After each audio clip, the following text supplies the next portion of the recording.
মনিরুল ইসলাম আওয়ামী লীগ সরকারের আমলে ছিলেন পুলিশ বাহিনীর পরিচিত মুখ।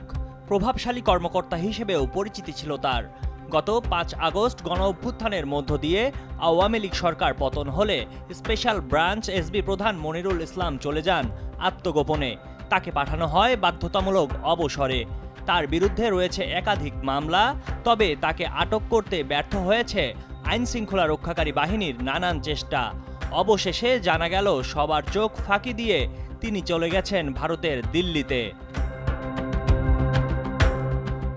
ভারতের রাজধানী দিল্লিতে অবস্থান করছেন পুলিশের সাবেক অতিরিক্ত মহাপরিচালক মনিরুল ইসলাম। তবে কখন এবং কিভাবে ভারতে গিয়েছিলেন সেই বিষয়ে বিস্তারিত জানা যায়নি। এদিকে পুলিশের সাবেক কর্মকর্তা মনিরুল ইসলাম ভারতে অবস্থান করছেন উল্লেখ করে প্রবাসী বাংলাদেশি অনুসন্ধানী সাংবাদিক জুলকারনাইন সায়ের ফেসবুকে এক পোস্ট দেন। ওই পোস্টে তিনি বলেন, পলাতক এসবি প্রধান মনিরুল ইসলামের অবস্থান নিশ্চিত করেছে অত্যন্ত বিশ্বস্ত সূত্র।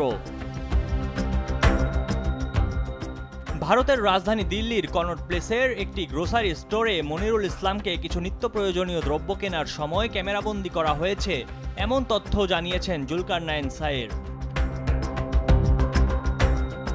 ফেসবুক পোস্টে তিনি আরও বলেন, ওই এলাকায় উল্লেখযোগ্য সংখ্যক পলাতক বাংলাদেশি রাজনীতিবিদ এবং নিরাপত্তা বাহিনীর সদস্যরা বসবাস করছেন।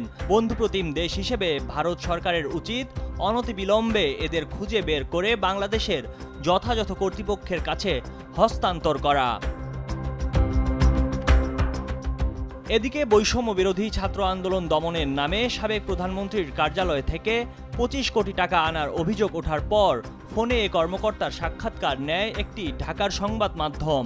১৮ সেপ্টেম্বরের ওই সাক্ষাৎকারে তিনি বলেছিলেন, তিনি পালিয়ে যাননি, পালাবেনও না। তিনি জানিয়েছিলেন দেশেই আছেন তিনি।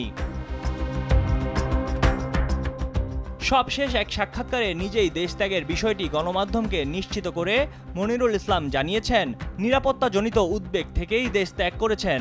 এর আগে ঢাকাতেই ছিলেন তিনি। মনিরুল ইসলাম আওয়ামী লীগ সরকারের আমলে ছিলেন পুলিশের প্রভাবশালী কর্মকর্তাদের একজন। প্রায় ১৬ বছর ধরেই তিনি ঢাকায় চাকরি করেছেন, ছিলেন বড় বড় পদে। সবশেষ ছিলেন স্পেশাল ব্রাঞ্চ এসবি প্রধান।